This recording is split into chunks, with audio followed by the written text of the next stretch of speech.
अकोट शहरातील व ग्रामीण भागातील रमाई घरकुल व प्रधानमंत्री घरकुल लाभार्थी यांच्यापासून संबंधित अधिकारी व त्यांचे दलाल पैशाची मागणी करीत आहेत। रमाई घरकुल योजना व प्रधानमंत्री घरकुल योजना ही शासनाने गरीब वर्गाला चांगले घर मिळावे या हेतूने ही योजना चालू केलेली आहे।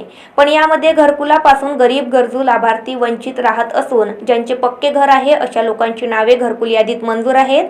गरजू लाभार्थी यांचे घरकुलाच्या मंजूर यादीत नाव नसल्यामुळे संबंधित अधिकारी व त्यांचे दलाल लाभार्थी यांना म्हणतात की तुमची घरकुलची फाईल मंजूर करून देतो असे सांगून गोरगरीब लोकांना पैशाची मागणी करीत आहेत व गरीब लोकांची यामध्ये लूट होत आहे।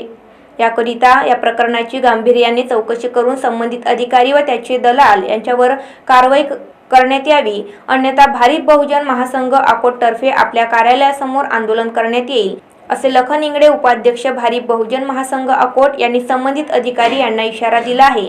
निवेदन देतेवेळी नितीन तेलगोटे, विकी तेलगोटे, आशिष रायबोले, अमन गवई, मयूर सपकाळ, चेरन इंगळे, प्रवीण सोनुने, राजकुमार सोनुने, नवनीत तेलगोटे, प्रतीक तेलगोटे, रामेश्वर दाभाडे, राजू भोंडे, विशाल पडघालमोल, आकाश सोनोने, गणेश नेमाडे, आतिक जेमदार यांची उपस्थिती होती। एमसी न्यूज करिता देवानंद खीरकर, अकोट।